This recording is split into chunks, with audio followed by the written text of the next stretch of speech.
வணக்கம். நான் உங்கள் ஜெயா.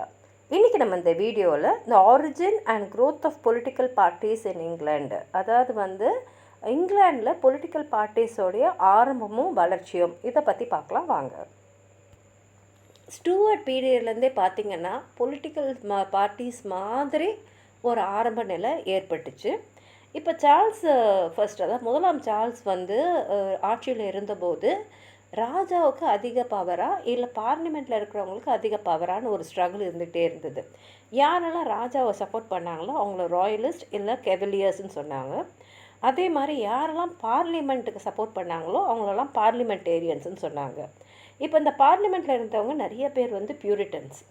அவங்க தலைமுடியை ரொம்ப ஷார்ட்டாக வெட்டியிருந்ததுனால அவங்கள ரவுண்ட் ஹெட்ஸ்னும் கூப்பிடுவாங்க.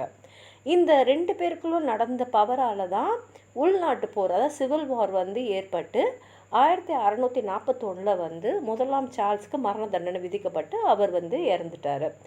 இப்போது இந்த சிவில் வார், அதாவது உள்நாட்டு போர் முடிஞ்ச உடனே காமன்வெல்த்தை செட்டப் பண்ணிவிட்டு திரும்பி மன்னர் ஆட்சியை கொண்டு வந்தாங்க 1660.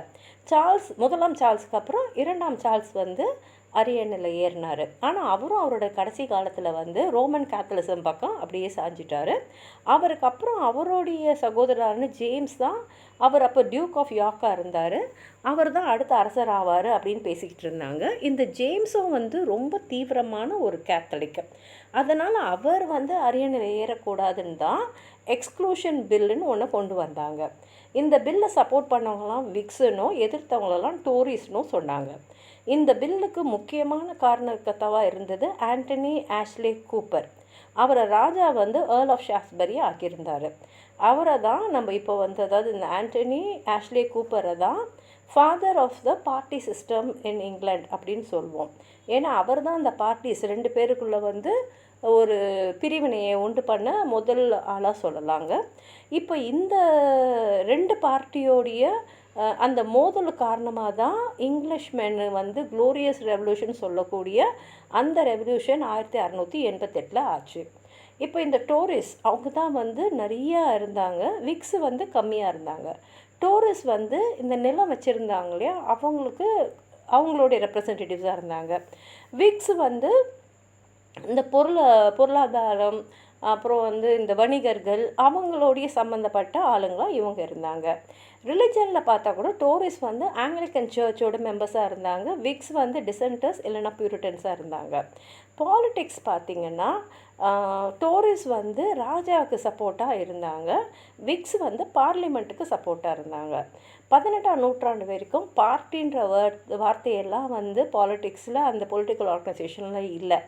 1714 1784 வரைக்கும் பார்த்திங்கன்னா கிரேட் பிரிட்டனில் பார்ட்டி சிஸ்டம்ன்றதுலாம் ஒன்றுமே இல்லை. ஒரு இடத்துல முக்கியமாக இருக்கக்கூடிய பாலிட்டிஷியன்ஸ் தான் முக்கியமான ஆளுங்களாக கருதப்பட்டாங்க. அவங்களுக்கு ஏதாவது அரசாங்கத்தில் பதவி கிடைக்கும் போது அவங்க கூட இருந்தவங்களுக்கெலாம் வேலை வாய்ப்பு இல்லை பென்ஷன் இல்லை அவார்டு இதெல்லாம் கிடைக்கும், ஹானர்ஸ்லாம் கிடைக்கும். அவங்க பதவி இழந்துட்டாங்கன்னா அவங்களோட சப்போர்ட்டர்ஸ்லாம் காணாமலே போயிடுவாங்க, அவங்களுக்கு இருந்ததெல்லாம் பறிக்கப்படும். இந்த மாதிரி தான் இருந்தது. இப்போ இங்கே பார்ட்டி சிஸ்டம் அப்படின்னு இல்லாதனால ஒரு டிசிப்ளினும் இல்லை. அதே சமயத்தில் பார்த்திங்கன்னா இந்த மெம்பர்ஸாக இருந்தாங்களே ஹவுஸ் ஆஃப் காமன்ஸு, அவங்களும் இந்த ரெண்டு பார்ட்டிஸில் எல்லாமே நிறைய பேர் சுயேட்சையாக வந்தவங்களும் இருந்தாங்க. அதே சமயத்தில் எல்லா மெம்பர்ஸுமே பார்லிமெண்ட்டை அட்டன் பண்ணுவாங்கன்னு கிடையாது. அட்டன் பண்ணுறவங்க எல்லா செஷனையும் அட்டன் பண்ணுவாங்கன்னு சொல்ல முடியாது. இன்னும் சொல்லப்போனால் அந்த சேம்பரில் இருந்த நாற்காலிகளே ரொம்ப குறைவான எண்ணிக்கையில் தான் இருக்கும். எல்லா மெம்பர்ஸும் உட்கார அளவுக்கு அங்கே சேர்லாம் இருக்காது. இந்த ஃபேமஸ் ஹவுஸ் ஆஃப் காமன்ஸ் 2ஆம் உலக போர் போது பாழடைஞ்சு போய், அதாவது 1941 அது முழுசாகவே அழிஞ்சு போயிட்டு திரும்பி 1950 அதை கட்டினாங்க. கட்டும் போதும் சரி எல்லாரும் உட்கார அளவுக்கு அவங்க இருக்கையே வைக்கவே இல்லைன்றது இங்கே குறிப்பிடத்தக்கது.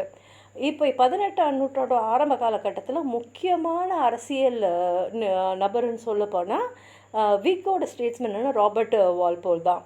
இவர் தான் சான்சலராகவும் பிரைம் மினிஸ்டராகவும் கிட்டத்தட்ட 20 வருஷம் இருந்தார். இவரை தான் நம்ம இங்கிலாண்டோட முதல் பிரைம் மினிஸ்டர்னு சொல்லலாம். அவர் எப்படின்னா நான் இன்டர்ஃபியரன்ஸ், எதுலேயும் இன்டர்ஃபியர் பண்ணாமலே இருந்ததுனால இங்கிலாந்து அவரோட காலகட்டத்தில் ரொம்ப அமைதியாகவும் பொருளாதாரத்தில் நல்ல வளர்ச்சியும் அடைஞ்சிது. அவரோட மோட்டோவே என்னென்னா லெட் ஸ்லீப்பிங் டாக்ஸ் லை, அதாவது தூங்குற நாய் படுத்துக்கிட்டே இருக்கட்டும், அதை வந்து நம்ம தொல்லை பண்ணக்கூடாது அப்படின்றது தான். அதே சமயத்தில் அவர் வந்து பவர்லேயே இருக்கணுன்றதுனால பணம் கொடுத்தும் ஓட்டு வாங்குவார். அதே மாதிரி முக்கியமான ஆளுங்க ஸ்கொயர்ஸ் எல்லாம் அவர் பக்கமாக வச்சுப்பார்.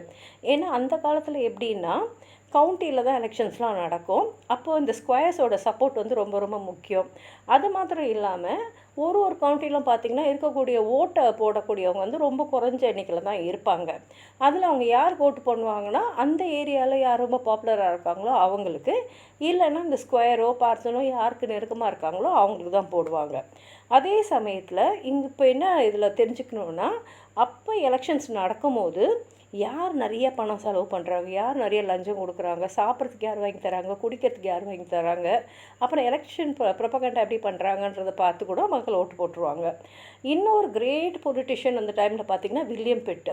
இவர் வந்து ஏர்ல் ஆஃப் சத்தம்க்கு அப்புறம் வந்து ஒரு பெரிய டாரியால்னு சொல்லலாம். இவர் வந்து ஒரு இம்பீரியலிஸ்ட்.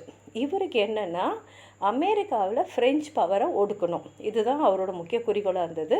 இதுக்காகவே அவர் என்ன பண்ணார்னா எட்வர்ட் போர்க், இவர் ஒரு சிறந்த பேச்சாளர், அவரோடு சேர்ந்து இந்த பாலிசி ஆஃப் கன்சல்யூஷனை வந்து அமெரிக்கன்ஸோடு போய் அட்வொகேட் பண்ணார்.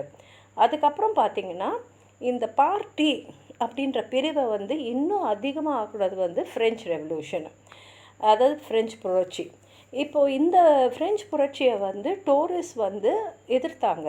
ஏன்னா அவங்கள பொறுத்த வரைக்கும் இந்த ஃப்ரெஞ்ச் புரட்சியால் என்ன ஆகும்னா ஃப்ரான்ஸ் நாட்டு அரசரும் அது மாத்திரம் இல்லாமல் அரிஸ்டோக்ராசி பெரிய பணக்காரங்களுக்கும் வந்து அது கெடுதல்னு நினச்சாங்க. ஆனால் விக்ஸ் வந்து இது வந்து நல்லது தான் நினச்சாங்க. அவங்க அதை அடாப்ட் பண்ணதுனாலேயே வந்து இங்கிலாண்டில் இங்கிலீஷ் ரெவல்யூஷன் 1688 ஏற்பட்டுச்சு.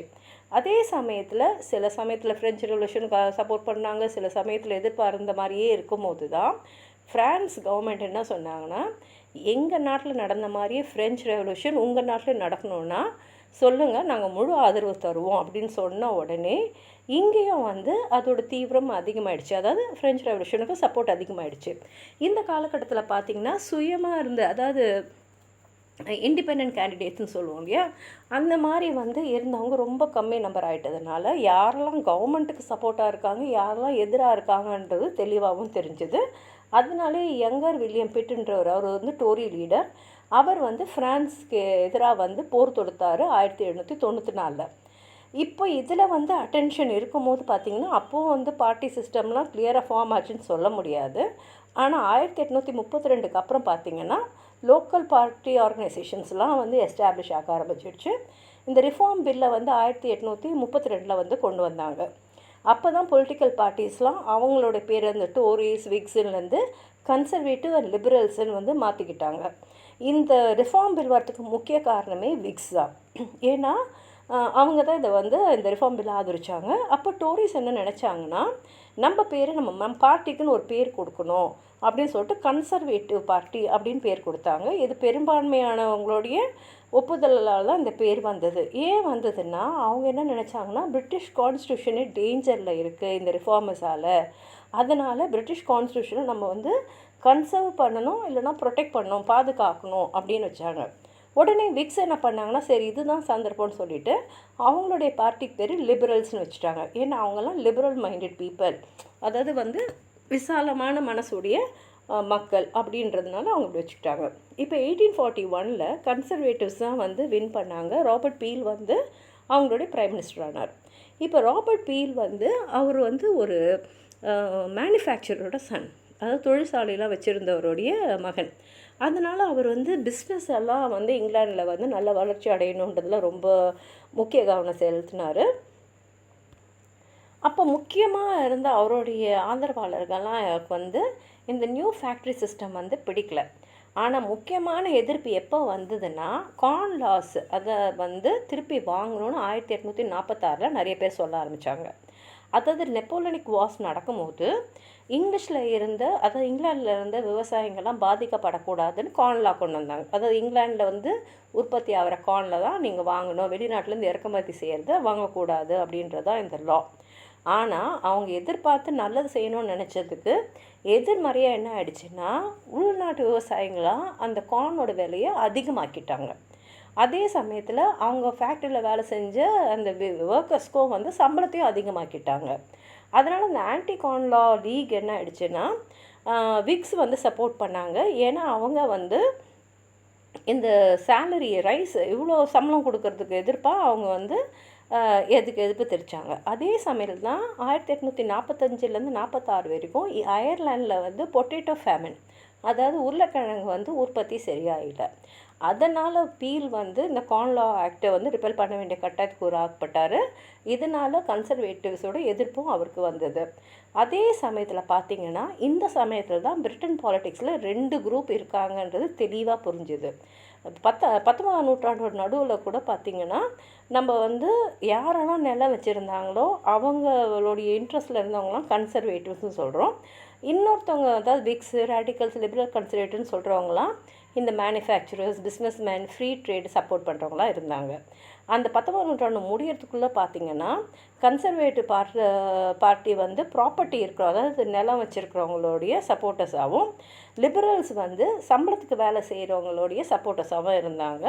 அதனால் 1882லேருந்து பார்த்திங்கன்னா இந்த பார்ட்டி சிஸ்டம்ன்றது இங்கிலாண்டில் வந்துடுச்சு.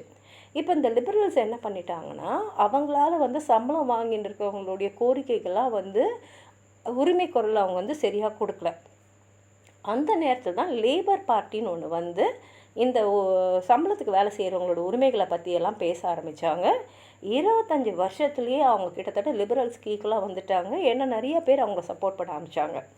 இப்போ பார்த்திங்கன்னா இங்கிலாண்டில் ரொம்ப பாப்புலராக இருக்கக்கூடிய பார்ட்டிஸ்ன்னு பார்த்திங்கன்னா லேபர் பார்ட்டியும் கன்சர்வேட்டிவ்ஸும் தான். இந்த பார்ட்டி சிஸ்டம் வந்ததுனால பார்த்திங்கன்னா ரொம்ப திறமையானவங்களாம் வந்து வெளிச்சத்துக்கு வரக்கூடிய முக்கியமான பதவியில் வரக்கூடிய சந்தர்ப்பம்லாம் அமைஞ்சுது. சில பேர் வந்து இங்கிலாண்டோட பிரைம் மினிஸ்டராக கூட குயின் விக்டோரியா சமயத்தில் இருந்திருக்காங்க.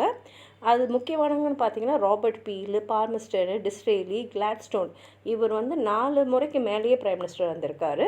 அதே மாதிரி பிரிட்டிஷ் பாலிட்டிக்ஸோடைய ஜாம்பவான் அப்படின்னு சொல்லணும்னா 20ஆம் நூற்றாண்டில் வின்ஸ்டன் சர்ச்சில், இவர் ஒரு ஆர்ச் இம்பீரியலிஸ்ட். ஆனால் இந்தியாவுக்கு சுதந்திரம் வரும்போது அங்கே பிரைம் மினிஸ்டராக இருந்தவர் லேபர் பிரைம் மினிஸ்டரான கிளெமெண்ட் அட்லி தான். இதுக்கு மேலே ஏதாவது சொல்லணும்னு நினச்சிங்கன்னா நீங்கள் கமெண்ட் பாக்ஸில் உங்களோட கருத்துக்களை எழுதுங்க. இந்த வீடியோவை லைக் பண்ணுங்கள், உங்கள் ஃப்ரெண்ட்ஸோடு ஷேர் பண்ணுங்கள். சப்ஸ்கிரைப் பண்ணாதவங்களாம் ப்ளீஸ் சப்ஸ்கிரைப் பண்ணி சப்போர்ட் பண்ணுங்கள். நன்றி.